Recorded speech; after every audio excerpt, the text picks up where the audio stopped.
I am an economist at Tel Aviv University, specifically a macroeconomist. I specialize in economic growth, the analysis of long-term trends.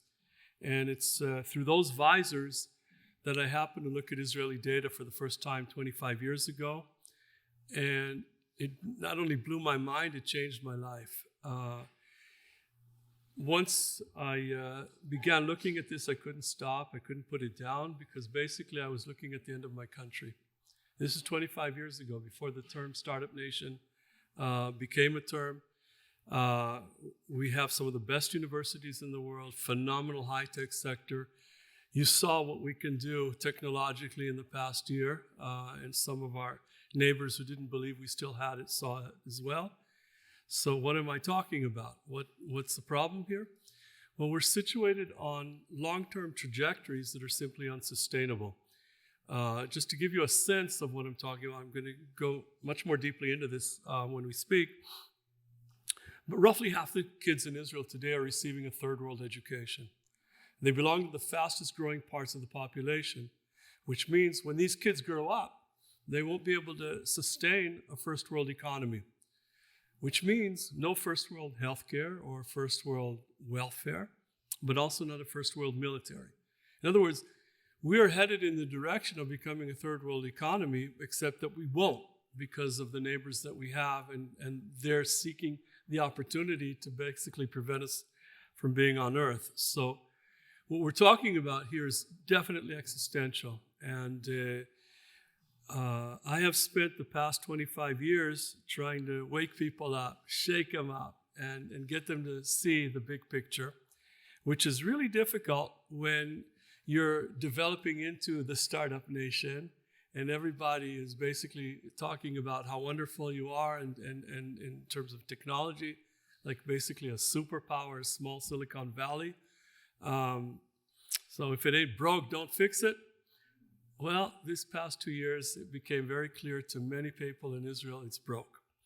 And I'm not just talking about what our neighbors did to us. I'm talking about what we did to ourselves internally.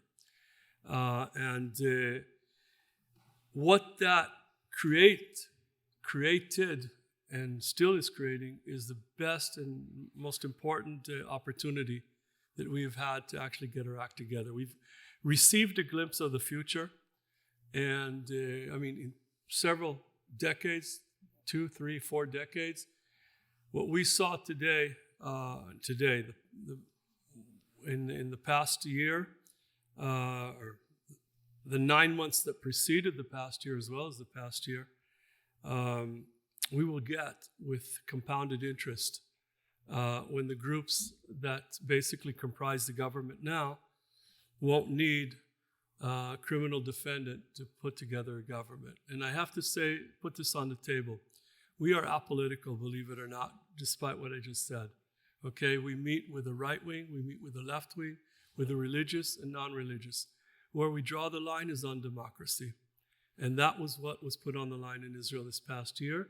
And it is being threatened by groups that don't see democracy as a major goal. And they will be a majority at some point. And so the question is, what do we do about that? At Shoresh, we created Shoresh a decade ago.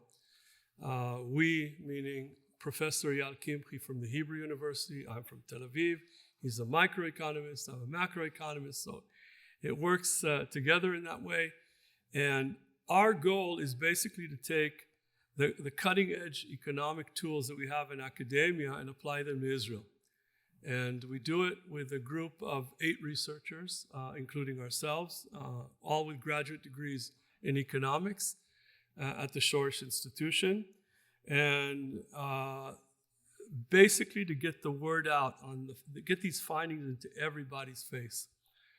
So everything I'm going to show you here, we spent the past summer and fall showing it to all of the opposition leaders in Israel, and the government, the education minister, and others as well. But the point is, this is about saving Israel, literally saving Israel. It's not a right-wing or left-wing or religious or secular issue. It's about saving Israel.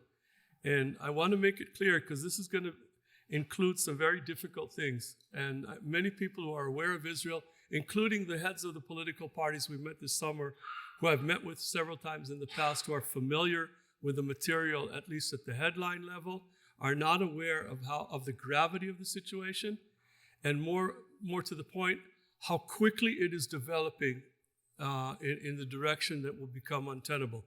We basically have just a few years to get our act together. Otherwise, things that we cannot pass today in the Knesset will become impossible to pass. Having said that, again, this is the opportunity. The vast majority of Israelis today in polls basically talk about the same issues that we're going to be talking about here, even if they're not familiar with the bottom line, with the basic facts. And so I'm going to go into that a little bit more towards the end. I will show you how we get out of this thing, but first of all, because the things that we need to do to get out of the predicament that we're in seem so untenable politically today in Israel, I have to first of all convince you why they're the only option we have. Once I convince you, hopefully I can convince the rest of the country, and we get out of the situation. With me today is Cynthia, who is our Director General at Shoresh, and maybe if you could introduce yourself for the second time. So thank you very much for having us. I'm Cynthia Roklowski, and besides being the sister of Rosalind Glazer, your rabbi, I joined the Shoresh Institution 6 years ago. I serve as its Director General and Head of Strategic Partnerships. I moved to Israel and made Aliyah 35 years ago. I live in Kibbutz Revadim. My husband is Israeli, Argentinian born. We have 3 children, all tzabarim, in their 20s and 30s. They all live there. Knock wood. All of them served in the army. All of them gave an additional year of their lives doing volunteer national service. Our son, who is studying economics at the Tel Aviv University, served 250 days of reserve duty and still counting. He could be called up any time since October 7th. Important for me to convey is that our lives are on the line every day. Just yesterday, a drone exploded just a few kilometers away from our other sister's house in Yavne. And the kibbutz I live in is 40 kilometers from the border of Gaza, just inside the country on the coastal plain. But despite having said this, I wouldn't live anywhere else in the world. My commitment to a strong Israel runs deep in my veins, very, very deep. And I strongly, strongly believe and am committed to Israel's future. I believe that a strong Israel is a strong Jewish peoplehood, and the work that I do at Shoresh is a reflection of those values. I hope you find this evening informative, and we will stay and answer questions, and I invite you also, if you have any questions that are unanswered or once this material resonates with you, please do remain in touch with us. You can find us through our website. Look at our materials. I'll talk to you at the other end. Thank you very much. Okay, thanks, Cynthia. I should point out that everything I'm going to show you and a lot more is all on the website, the Shoresh website, which you can access and see. Now, Harriet told me that you can't hear me so well, but I move around too much, so I'll try to stay in one place so you can hear me a little bit better. So what I'm going to talk about. First of all, we need to get the facts straight. People tend, not just in Israel, we didn't invent the wheel here with going with your guts, okay? But people tend, we're inundated with data, and we take little bits of data that fits whatever beliefs we have and run with it, okay? And it's often completely wrong, okay? So I want to try to, in some of the major areas, set things straight with regard to Israel. Are we a startup nation?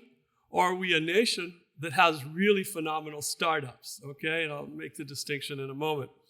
Lost decade may be a term that you're unfamiliar with, but it's something that's on the mind of many, many Israelis today. After the Yom Kippur War, we went into a tailspin, okay? And many people refer to it as the lost decade after the Yom Kippur War and are very concerned that history will repeat itself, that we are now going to go into a period which is a lost decade. So I'm going to talk about that as well. Again, I'm sure that most of you have no idea what I'm talking about. That you will by the time I'm done. Israel, okay? We are the people of the book, but are we educated? Okay, let's talk about that as well. And the core curriculum. Who needs to study it? That's a term that's been often used to talk about Haredi education, ultra-Orthodox Jews. Do they study the things they need to study? But the question is this something that needs to be dealt with only with them, or is it a broader issue? And then, what do we do? Okay, so what's happening in Israel? First of all, we can gain a lot of information when we look at separate towns or cities in Israel where Haredim moved in. Okay, and how quickly did the process envelop, and what happened to these towns within a few years? Okay, so that's one. The second thing is, what is the overall demographic direction of Israel? This is finally a term that people are beginning to speak about in Israel, our demographics. And then there's the issue of unequal, unsustainable. Who serves and who doesn't? Who pays taxes and who doesn't? Who works, who doesn't? And so on. So I'm going to be discussing each of these. And finally, I'm going to show you a roadmap that we have shown. Again, this is what I'm showing you here is almost identical to the Hebrew version that we showed every single one of Israel's political leaders in the opposition, including the president of Israel and one of the government ministers, the Minister of Education. So these are the things that we're going to discuss here. And I'll begin with Startup Nation, or nation of startups. Well, when we look at productivity, okay, and this is what determines wages, how much do we produce at the personal level, at the worker level? High tech in Israel produces 25% more than the OECD. What's the OECD? Basically, it's the family of developed nations, including some that are not so developed. So there, today, 38 countries in the OECD, basically all the developed countries are in, plus Chile and Turkey and Mexico and other countries that may or may not, depending on your own definition of what a developed country is. But this enables us to basically compare to a whole bunch of developed world countries. High tech is super special. The productivity is 25% above, but that's only 10% of the workers in Israel. That's it. Everybody else belongs to this part, which is, on the rocks. It's doing horribly. It's 40% below the OECD. So they're like two countries. There's the high tech and there's everybody else. Everybody else, not just Haredim, not just Arabs, everybody else on average is in this other category. So on average in Israel, productivity is low. Because it's low, wages are low, income are low in Israel in general. Again, you have people who are rich, but most of us do not make that much money. What is the relationship between productivity and wages? The way we measure labor productivity is the amount produced per hour. GDP, total country GDP on the numerator, the total number of hours worked in the denominator. So this is the amount worked per hour on average nationally. So this is all the OECD countries' labor productivity on the horizontal axis. It's completely related to hourly wages. If you don't produce a lot, you can't get high wages. And you can see the relationship here. And Israel, despite its having a high-tech sector that's phenomenal, has really low productivity in general, and therefore we have very low wages in general. Okay? What about lost decade? This is, again, a term that was given to the decade after the Yom Kippur War, where we basically took a big dip in income and growth. One of the most difficult things that we as economists have when we teach our econ students is to believe in things they don't want to believe in. For example, everybody knows what causes growth, right? Our politicians tell us all the time. But do you know that it's really difficult to move a country from its long-run path? Countries are on very, very steady long-run paths for decades. Take the US, for example. Since 1890, this is the trend line. This is GDP per capita. This is the standard measure for income standards. Okay, so this is through 2007. 2008 was the Great Recession, so I'm extrapolating on. And this is the actual path of the US. It's like a ruler, okay? Wars, World wars, Great Depression, you name it, you have fluctuations, big business cycles, small business cycles, but you're on the same path for the past 130 years. In the past decade and a half, you're below path. You haven't really recovered from the Great Recession, okay? But apparently you will, and you return to path. So the U.S. has been growing at 2% a year, GDP per capita. Israel, since the Yom Kippur War, if we do the same kind of experiment, this is the path through 2000, and then extrapolating on for the rest. Because in 2000, until 2000, we had wars, triple-digit inflation, aliyah, immigration to the tune of a fifth of the country within half a decade. And yet, guess what? None of those things change growth paths. Okay? A lot of the things that we believe are important are not determining long-run growth. They determine fluctuations around the path.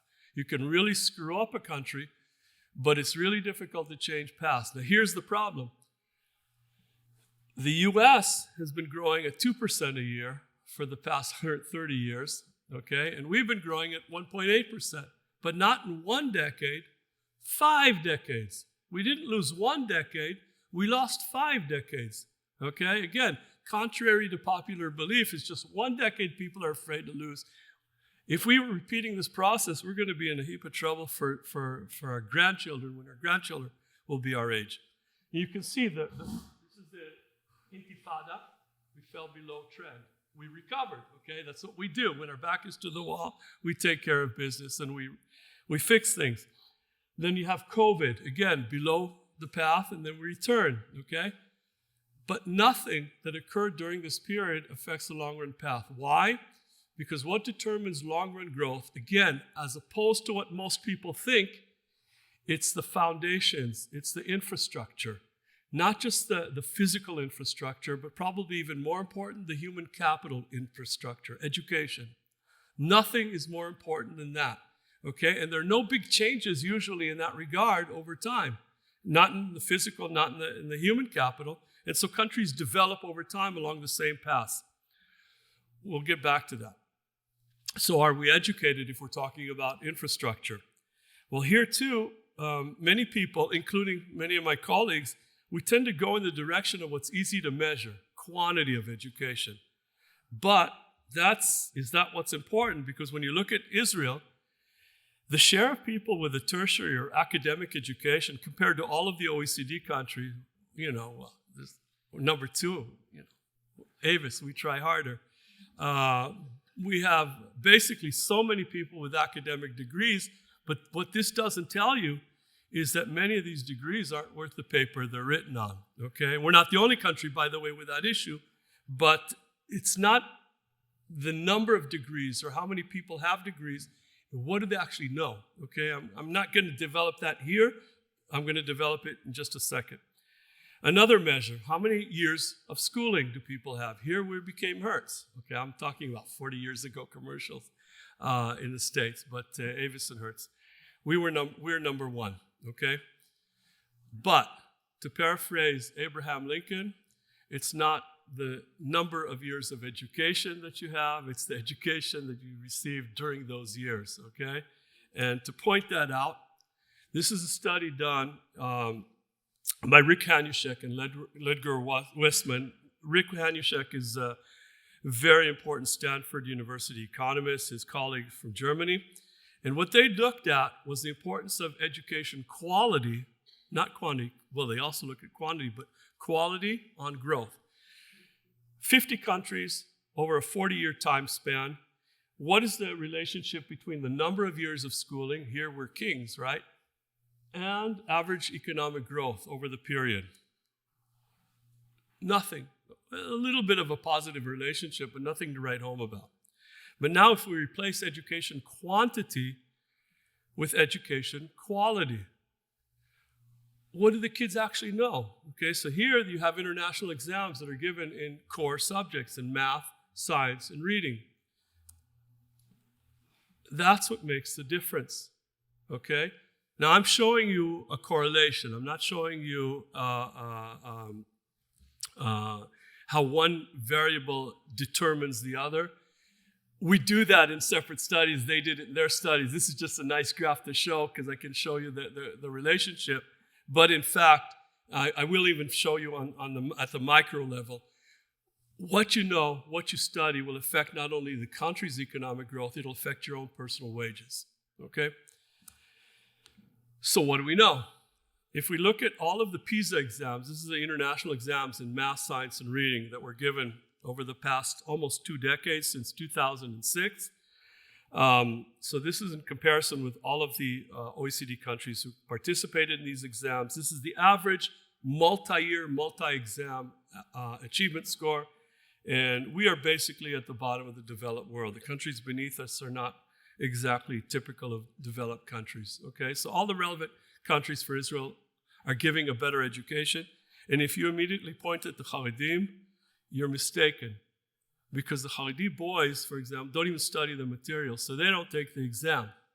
Had they taken the exam, it would be even worse, okay? We did this on our own, it's not the Haredim, okay?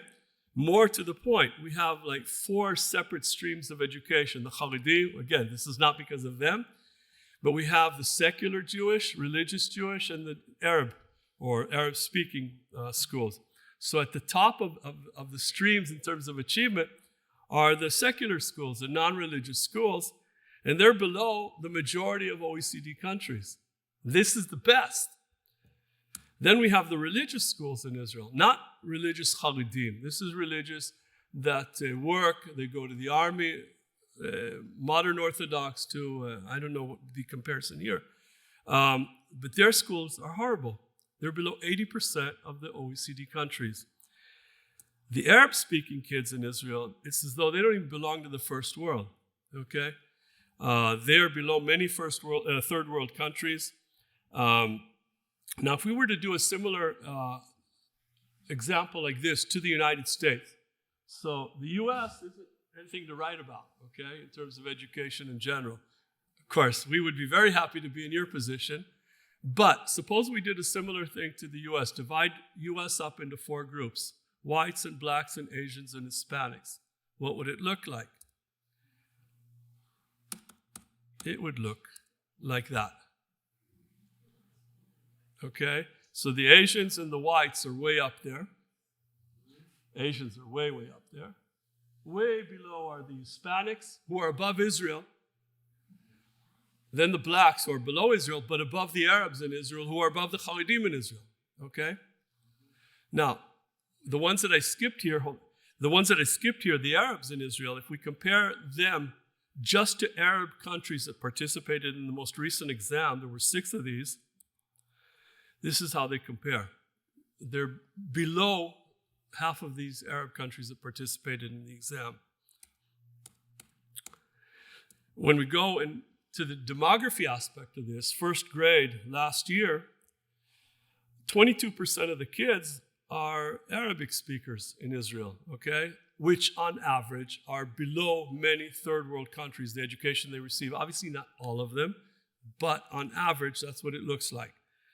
Then we have the Haredim, 22%, where the boys don't even study the material, let alone be tested for it, okay?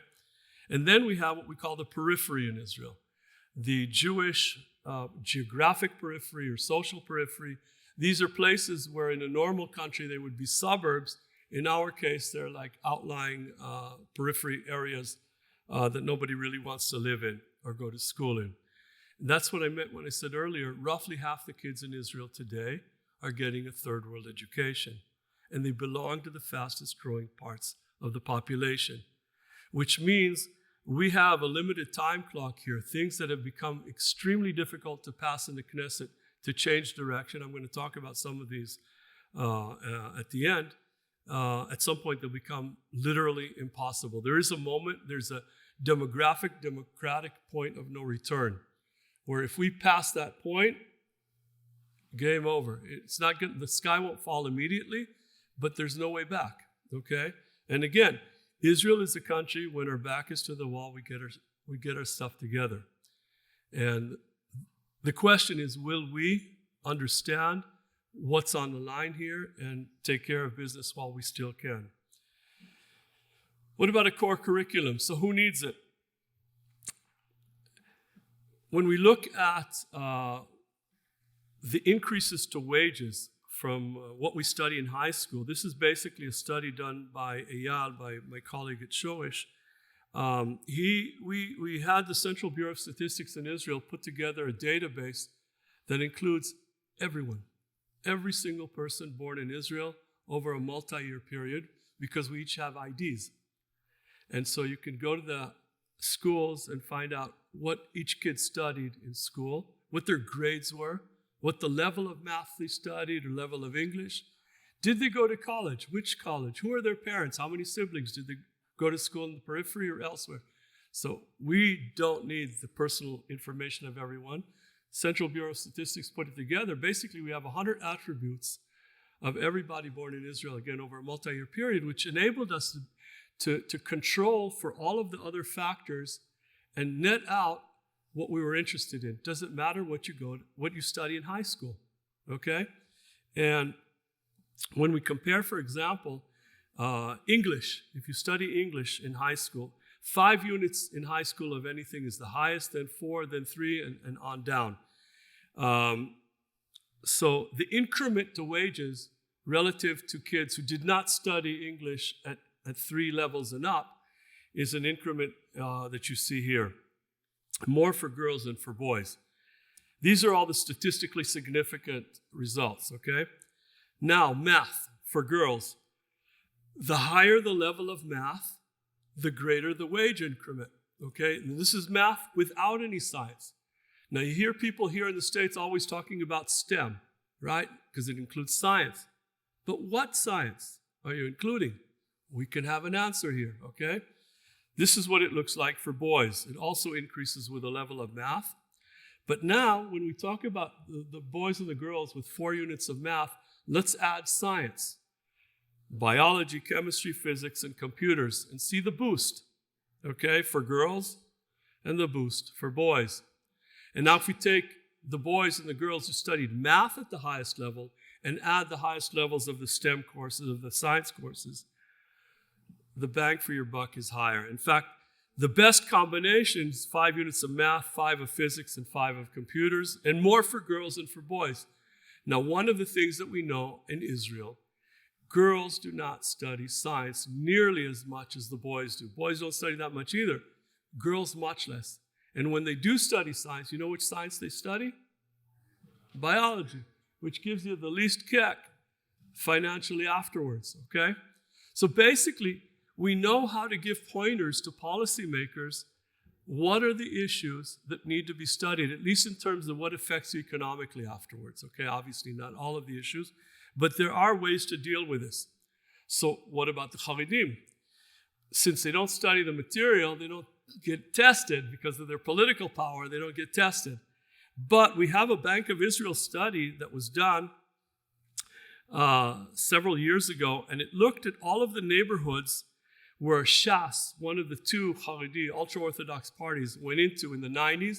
They went in, created their own school system. So what these guys looked at in the study was the older brothers who went to secular or religious schools versus the younger brothers who went to the Shas, ultra-Orthodox school. What happened to them later? So graduation rates fell, employment rates 20 years down the road were lower, and wages were lower. This is what they did to their kids, their own kids, okay? But, and there's always a but the Haredim, more and more Haredim, this is actually truly a bright side, more and more Haredim want to be involved in Israeli society despite their leaders. And it's important to say that. And so many more of them now are trying to go to higher education. And you can see the numbers here. So this is good, right? Except, there's always an except. There are more Haredim. You can't just look at the absolute number of Haredim and write your ticket here that everything's going to be fixed, because what they tell, their leaders tell the public, we study so much better than you that within 1 year we catch up, right? We're all a bunch of morons, and they can do it within a year. And here, look, see, everybody's going to college. But, again, not only is it not relative to the society, it's primarily the women who do study more than the boys. And yet, what matters is not who's going to college, but who actually ends up with a degree. Okay, you actually have to finish college. And the dropout rates are phenomenal. Okay, for the woman, everybody in Israel certainly get a great education, over half drop out. And for the men, over 3/4. And they're not dropping out from places like Harvard or MIT or Princeton or Tel Aviv University or Hebrew. They're dropping out from some really crummy colleges. And even that's too much, because even if you're really smart, if you didn't learn the basics, it's really hard to make it up when you're 20s and 30s and you have kids at home, and it's not going to happen, and it doesn't happen. So what's more relevant is not how many want to go to college, which is in and of itself very important, but how many actually get a degree. What is the share of prime working age men and women who get a degree? So as a benchmark, this is what it looks like for secular Jews. It's high and rising. Again, relative to developed world country, very high. I'm not going to repeat that many of these are trash degrees. But what does it look like for the Haredim? Nothing has happened over the past 20 years. There has been a slight increase for the woman. It's plateaued a bit, so we don't really know what's going to happen with that. But even that's not major. For the men, absolutely nothing. Okay, despite everything we're told, nothing. Okay, and that has huge ramifications because of this. Okay, so when we look at towns, we can get an idea of the direction Israel is headed and how fast. Well, we know that in Haredi families, the men tend not to work in most cases, and the women work. Again, given their education and their employment possibilities, their wages are not high. Haredi families in general are very poor. So it stands to reason that a Haredi community or a Haredi town is going to be very poor, okay? So what I want to show you here is socioeconomic classification from 1 to 10. This is something the Central Bureau of Statistics in Israel classifies every single municipality. The poorest are 1, the wealthiest are 10, okay? So they're all classified. And then how is that related to the degree of Haredim in the town? Specifically, how can we measure that? We're going to do it through elementary schools, primary schools, because everyone has to send their kids to school, to primary school at least. And so what is the share of Haredi kids in primary school? And how is that related to whether the town is wealthier or poor? And as you might imagine, the more it's a Haredi town, the poorer it is. So there's nothing earth-shattering here. But now look at specific towns.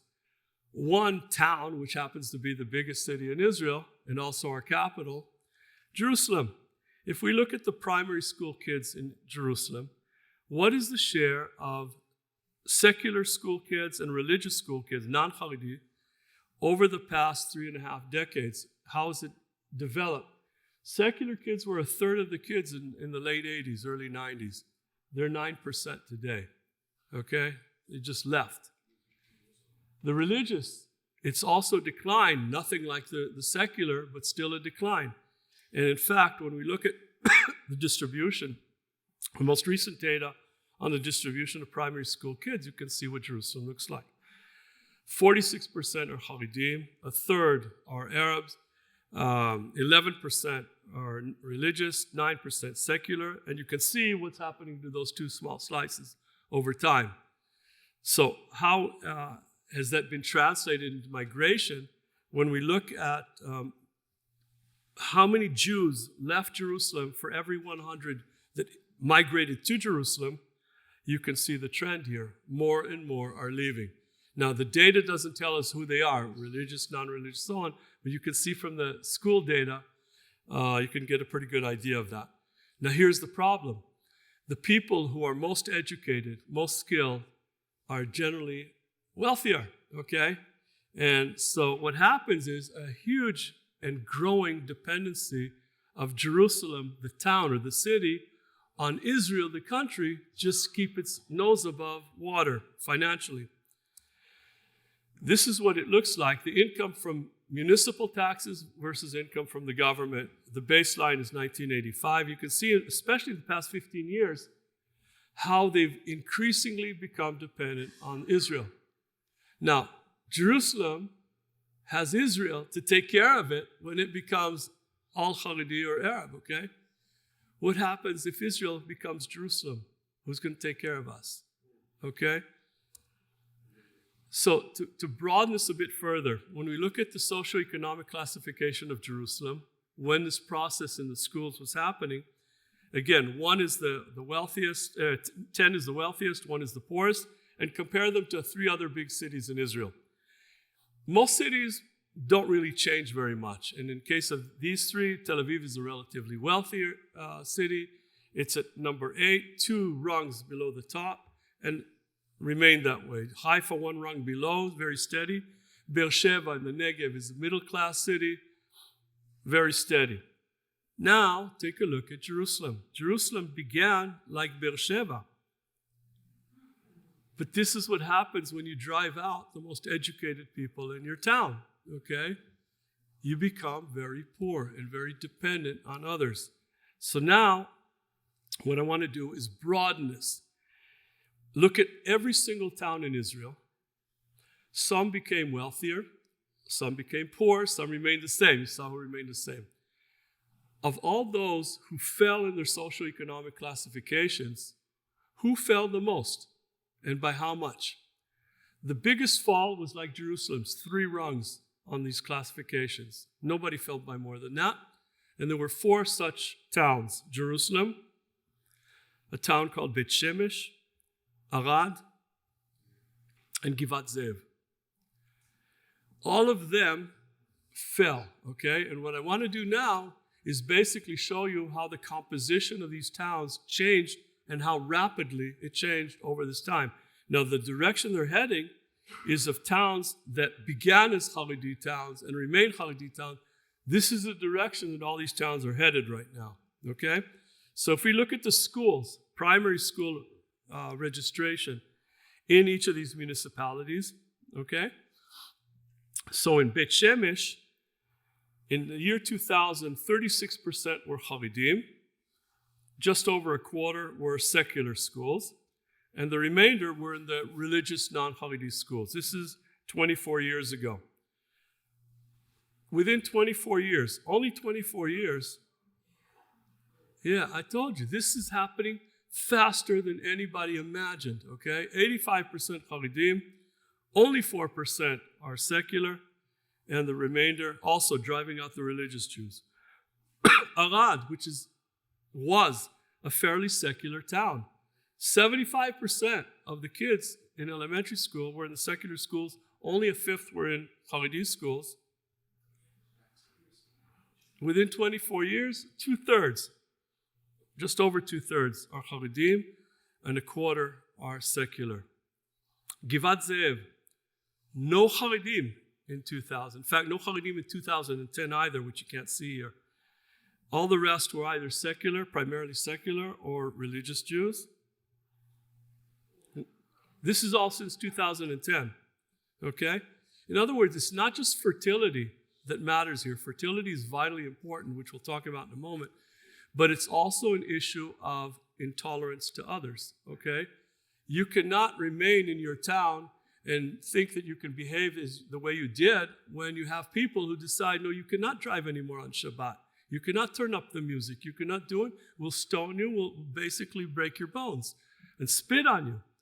And this is what happens, okay? And we have more and more examples of this, and they just drive out the others, okay? So now let's talk about the demographic direction of Israel.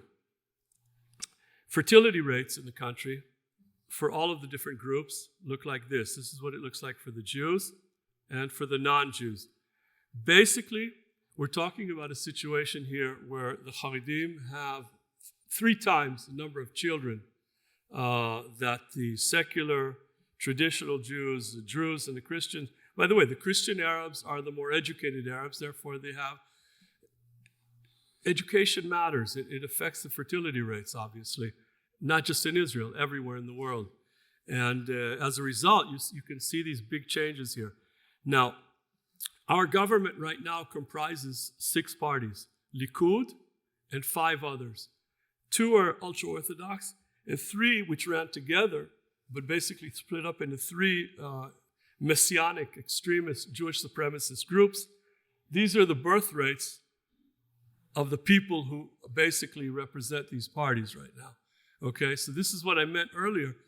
We got a glimpse at the future. They will not need a prime minister who today had to testify in court as a sitting prime minister, okay, today. They won't need such a person in the future. They'll have the votes without him, okay? What is the share of Haredim in each generation? It doubles every 25 years, every generation, okay? So when we look at the very old, 95, they're just at 1.4%. It's just doubling every 25 years. Now, that's an exponential function, which is very difficult to internalize if you don't know math that well, okay? So, an example, if we're looking at 50-year-olds, people who are 50, 54-year-olds, the Haredim comprise just 6% of the population. Now, fast forward to their grandchildren, okay? 2 generations off. The toddlers, 26% are Haredim. Tomorrow, they're in school. The day after tomorrow, they're in the workforce and in the army, or they're not. And what then? And 25 years from now, it's half the children and half the toddlers in Israel. Okay? That's how fast this is occurring here. One of the things that happened, and this is what's beginning to develop in Israel, is a growing realization that our back is to the wall. We need to do something. After the first wave of missile attack from Iran in April, the following day, that was a Saturday night, Saturday Night Fever. Well, that was our Saturday night. Sunday morning, this is what was in the press, for example. Dana Weiss is an anchor woman in Channel 12. What she said, and I'm just quoting here, translating the quote, "The core of our existence is what protected us yesterday: science, education, and strategic thinking. When I look at first grade today, I ask myself, are we prepared for the challenges that will be in 25 years? Today, a quarter of Israel's first graders do not receive the tools, do not study the core curriculum, do not learn English, do not learn math. Friends, it doesn't matter where you're from. For Israel to have existential security in 10 or 20 years, everyone needs to study the core." Okay? Nobody spoke like that until this war. Nobody. This is Haaretz, the marker, the Hebrew business section of Haaretz. The main headline is the Iranian attack was stopped. This is, again, the following day, the Sunday. The Iranian attack was stopped thanks to education and science, which the government is trying to crush.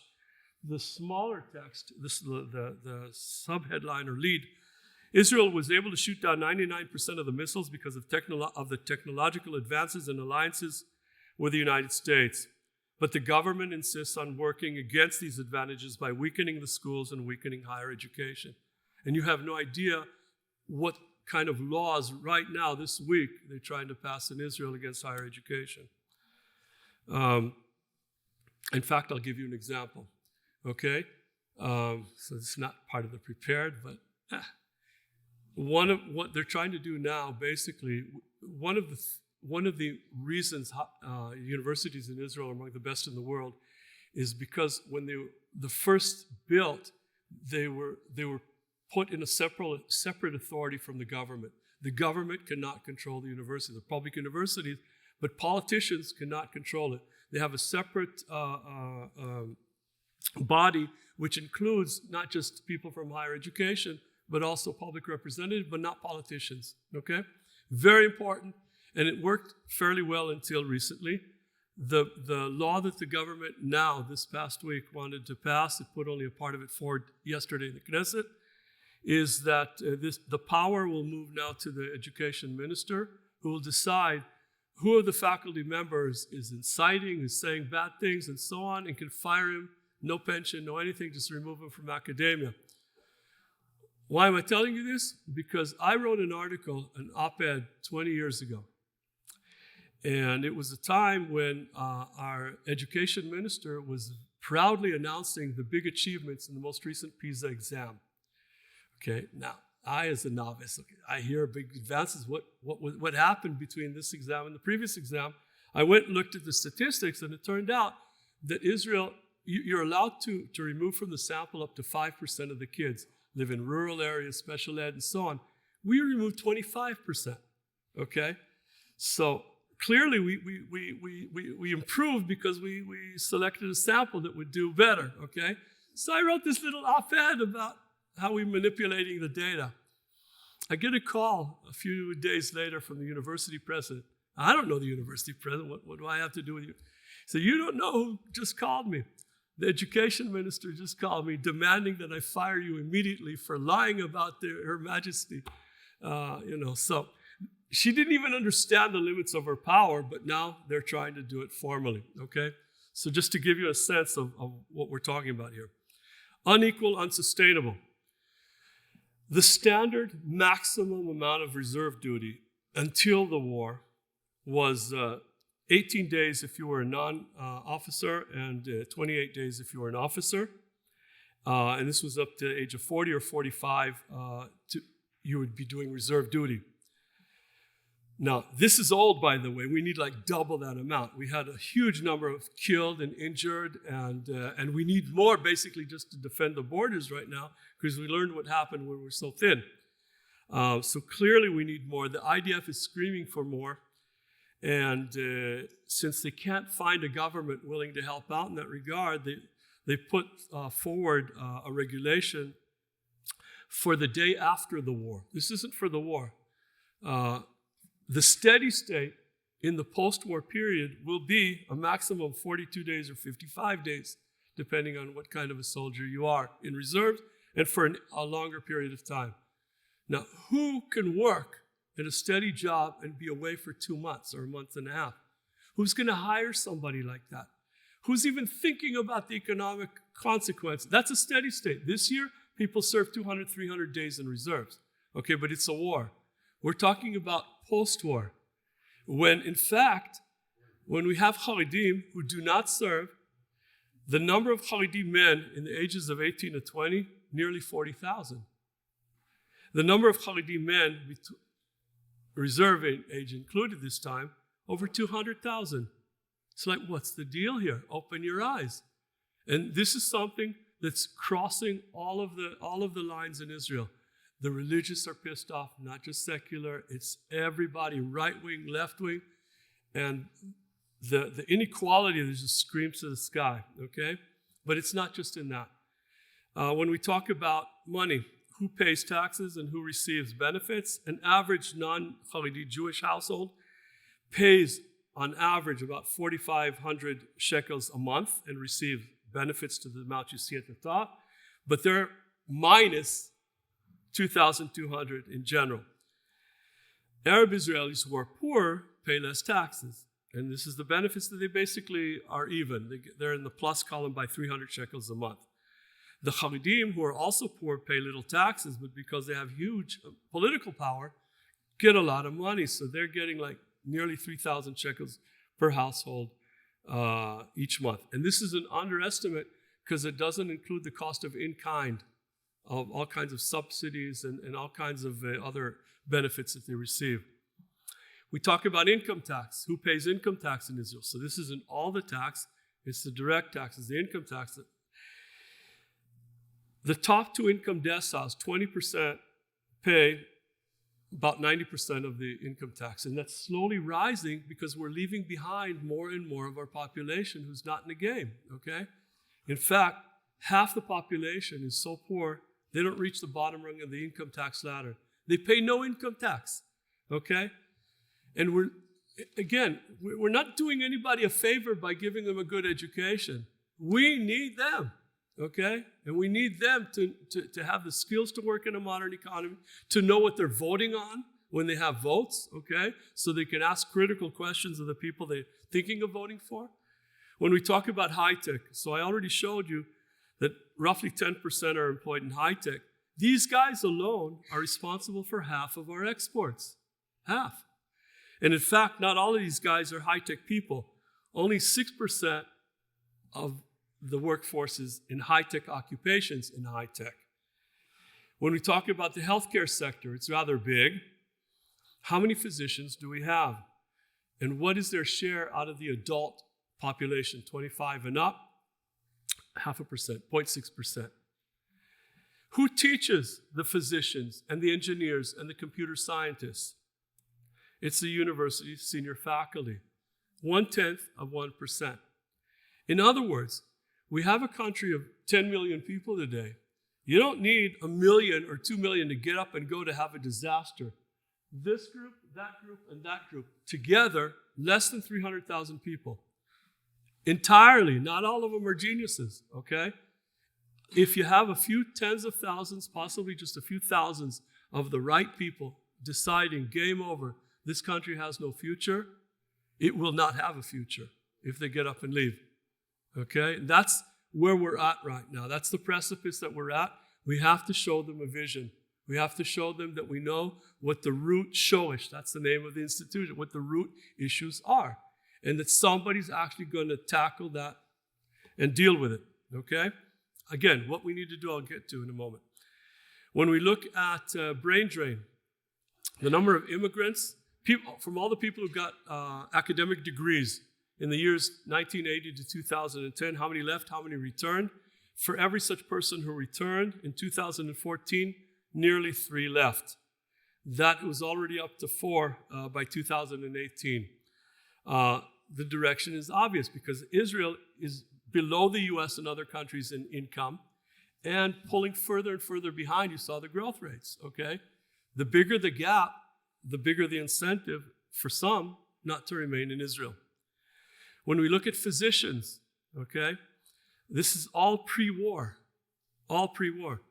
The number of Israeli physicians in OECD countries relative to the total number of physicians in Israel, steadily rising for 20 years. The absolute numbers here are not big, okay? They're not big, and it's important to say that. We haven't crossed any critical mass here. The problem is the direction, and it's a very steady direction. The most recent data that we have, and this is something we just published now, the Central Bureau of Statistics looked at the first 9 months of 2023. This is the 9 months of the judicial coup attempt prior to the war. The war began on October 7th. So this is not including the war. Who left in those 9 months, which we can measure in the first 9 months of 2024 that just ended now, okay? That's how we know. We don't know yet what happened in the war. We can only know what happened before. And we can compare it to previous years, the first 9 months of those years, okay? So when we look at the average number of people, of Israelis now, not brain drain necessarily, not talking about education, the number of Israelis, native-born Israelis, okay? I'm separating out immigrants because the problem with immigrants is even higher. We boast about the huge number of immigrants to Israel, but many of them, many more of them leave than native-born Israelis, okay? When we talk about, that's in this paper too, but I'm going to skip it.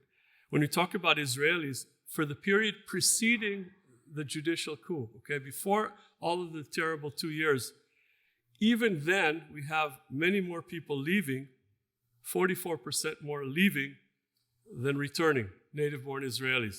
And then we have this past year, a slight dip of 7% in the first 9 months of 2023 that returned, and a huge increase in the share that left, okay?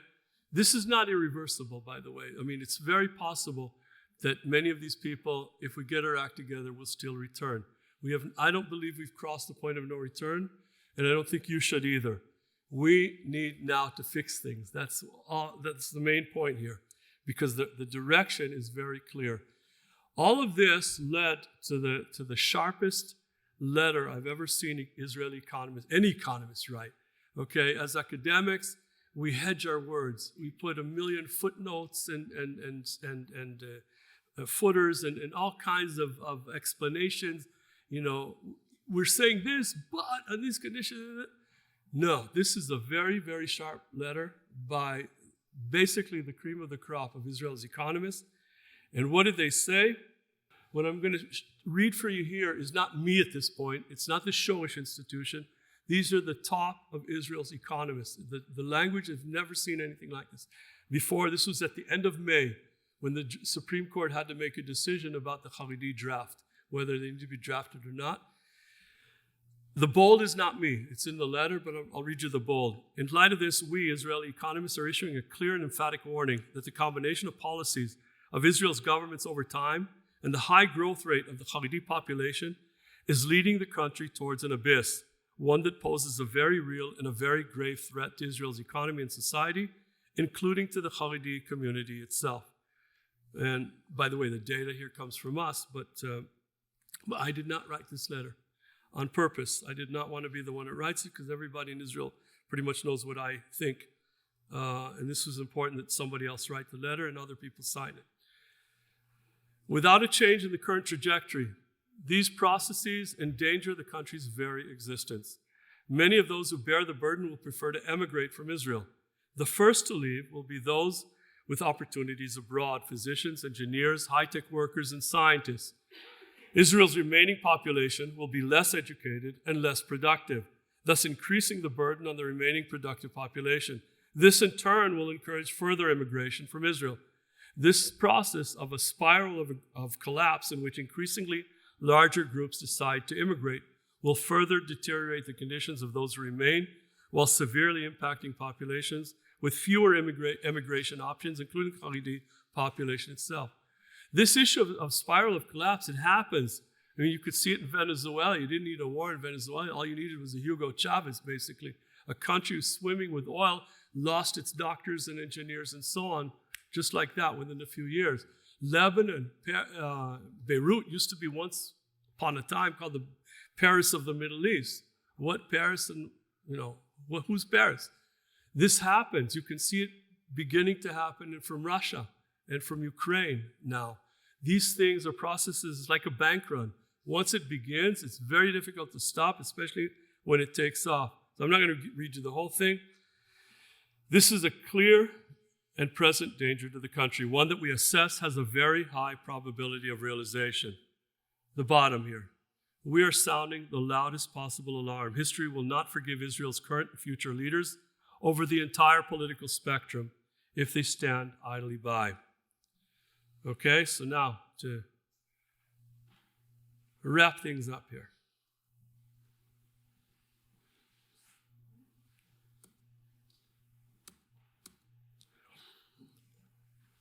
We showed what I just showed you here, like I said, to everyone this summer.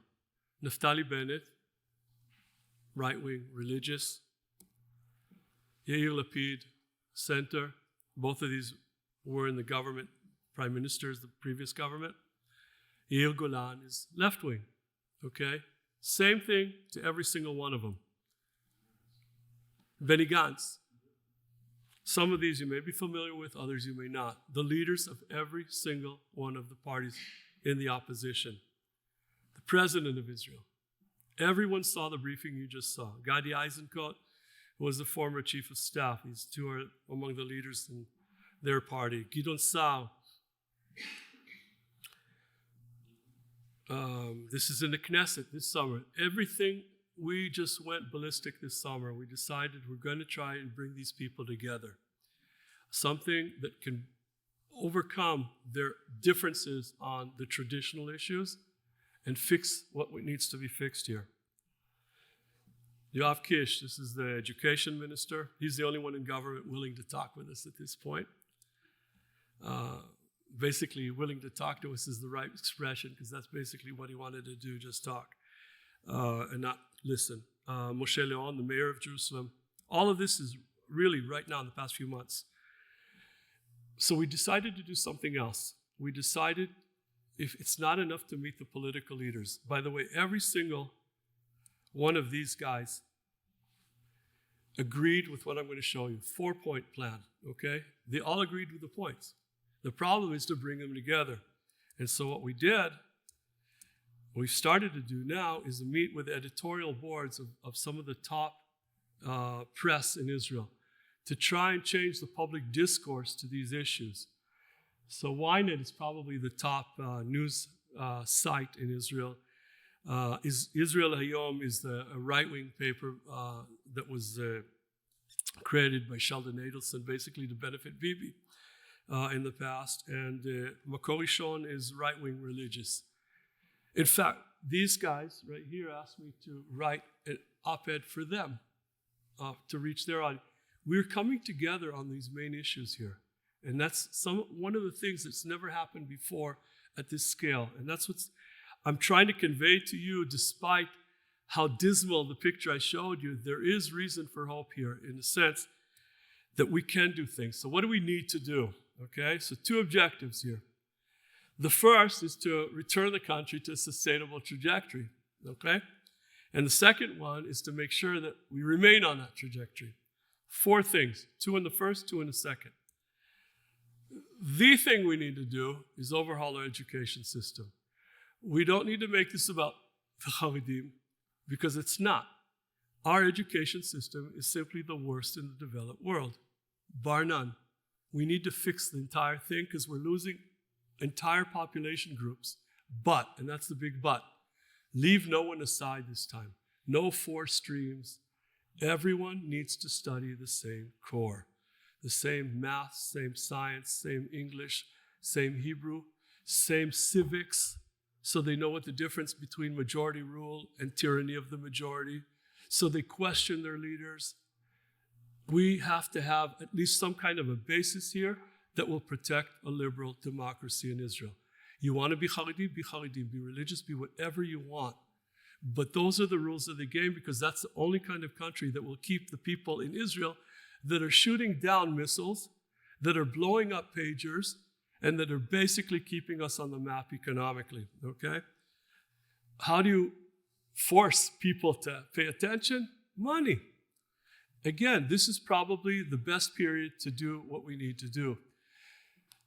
The army, rebuilding the army, is going to cost tens of billions of shekels that we do not have.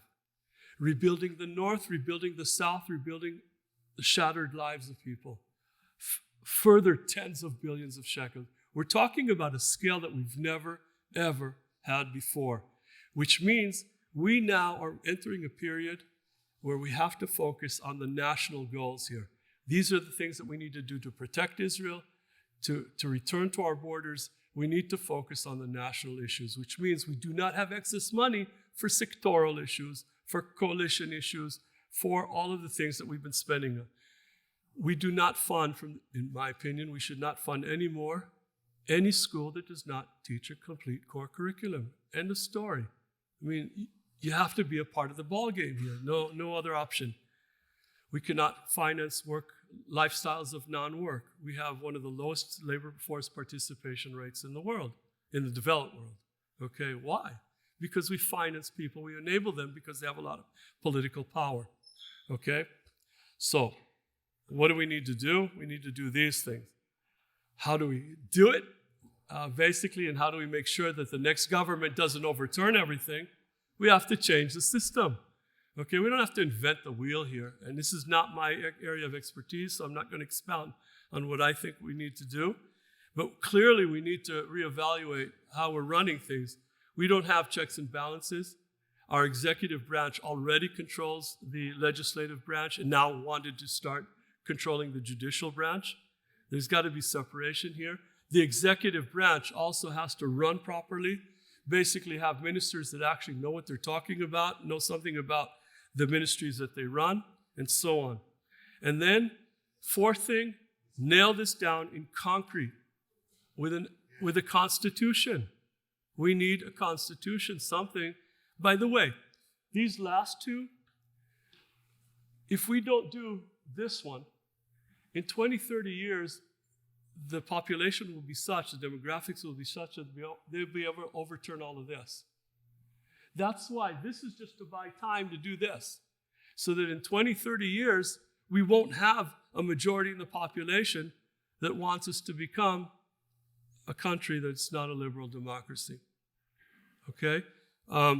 So this is the idea. I even wrote about it recently in one of the, again, after these meetings that we had, and the English version comes out in English, which we can send you.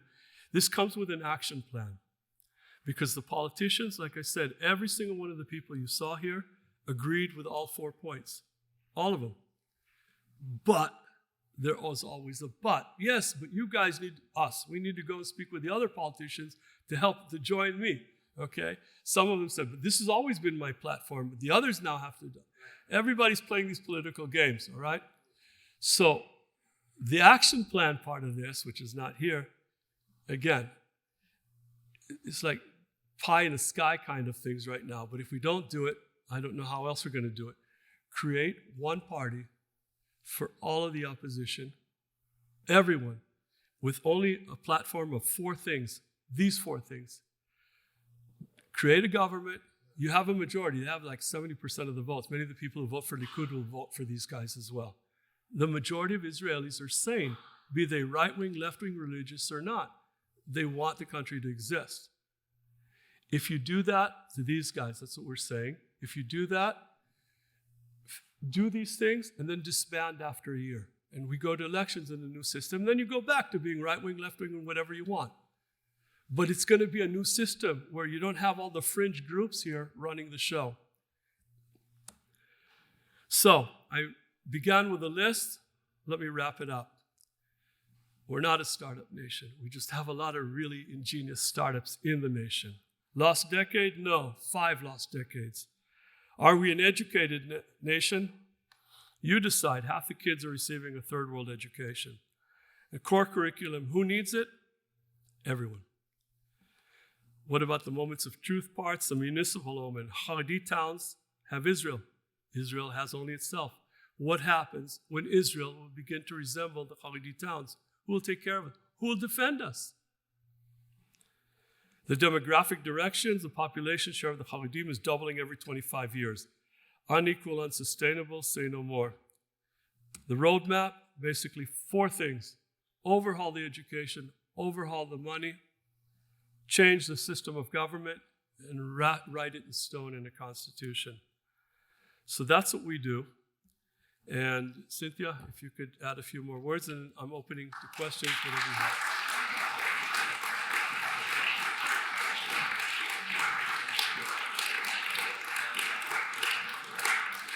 Thank you. I want to thank you all for coming out and taking an interest in our work, as well as the audience who's watching on the live stream. And to the A team, I want to thank Marissa and Felicia and Laura and Lisa and Rabbi Rosalind. There's Roberto. You're just a wonderful community, and we feel the support. I want to thank our dear friends, Harriet and Mark Suval, who also brought on the Westchester Jewish Council to help sponsor this event. We appreciate it very much. Before we take questions and conclude for the evening, I want to leave you with a simple but a powerful thought. The Shoresh Institution is not just about research.